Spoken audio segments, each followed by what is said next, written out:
নমস্কার সকল খাদ্যরসিক বাঙালিকে আমার চ্যানেলে অনেক অনেক স্বাগত জানাই।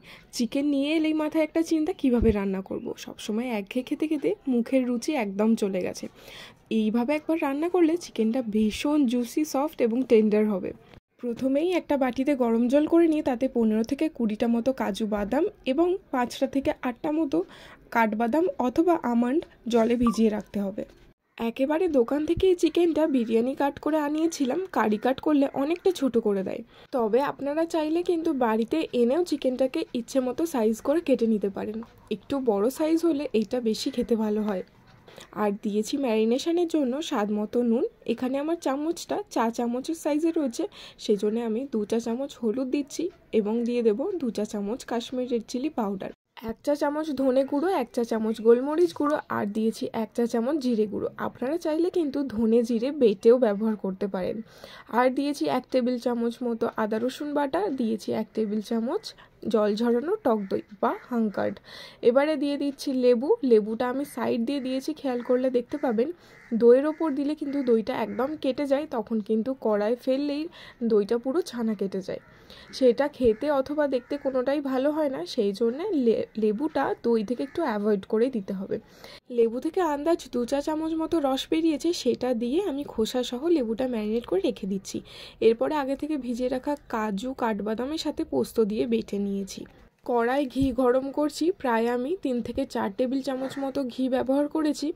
তবে আপনারা চাইলে কিন্তু ঘি আর তেল মিশিয়েই করতে পারেন। সাদা তেল, কোনো গন্ধযুক্ত তেল ব্যবহার করলে কিন্তু খেতে ভালো লাগবে না। এরপরে আমি পেঁয়াজগুলো সরু সরু করে কেটে নিয়ে বেরেস্তার মতো করে ভেজে নেব। পুরো বেরেস্তাটাই বানানোর সময় কিন্তু লো টু মিডিয়াম হিটেই রাখতে হবে আর খুব হালকা হাতে নেড়ে দিতে হবে। বেশি নাড়াচাড়া করলে কিন্তু একদম ঘেটে কাদা কাদা হয়ে যাবে, যেরকম গ্রেভি বানানোর সময় হয়ে যায়। এরপরে বেরেস্তা হয়ে গেলে আমি হাফটা আন্দাজ মতো তুলে রেখে দিচ্ছি।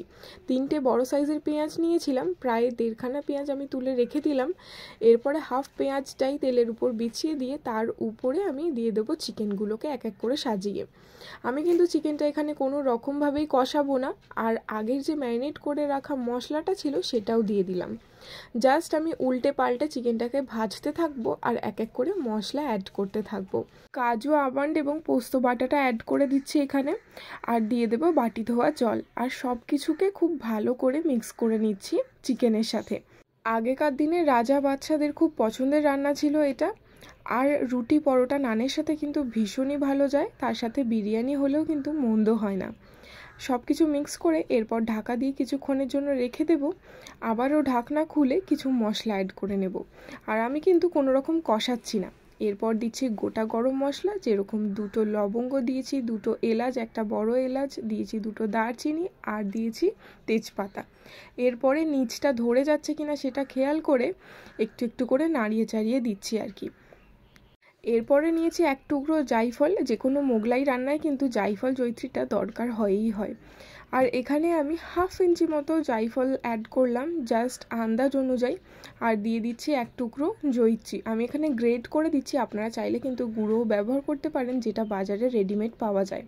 এরপরে অ্যাড করছি 2 চা চামচ শাহি গরম মশলা, বাড়িতে বানানো। আপনারা যদি দেখতে চান এই শাহি গরম মশলার রেসিপিটা, তাহলে কিন্তু অবশ্যই কমেন্টে জানাতে ভুলবেন না, আমি তাহলে শেয়ার করব। আবারও মিশিয়ে দিচ্ছি গরম মশলাটার সাথে পুরো গ্রেভিটা। আবারও ঢাকা চাপা দিয়ে কিছুক্ষণ রেখে খুলে দেখছি বেশ অনেকখানি জল বেরিয়েছে আর তেলটা উপরে ছেড়ে এসছে। 5 টাকায় যে গুঁড়ো দুধের প্যাকেটটা বাজারে পাওয়া যায়, সেই পরিমাণ দিয়ে দিলাম গুঁড়ো দুধ, স্বাদ মতো নুন আর অল্প একটু মিষ্টি। সমস্ত কিছুটা খুব ভালো করে আবারও মিশিয়ে নেব। নিচটা যাতে লেগে না যায় সেটা কিন্তু মাথায় খেয়াল রাখতে হবে, যেহেতু কোনো রকম কষানো হচ্ছে না, নিচের গ্রেভিটা লেগে যাওয়ার চান্সটা থাকে খুব বেশি। এরপরে আমি একটুখানি উষ্ণ গরম জল ব্যবহার করলাম। এটা যদি আপনাদের মাংস থেকে বেশি জল বেরোয় তাহলে অ্যাড করার কোনো দরকার নেই।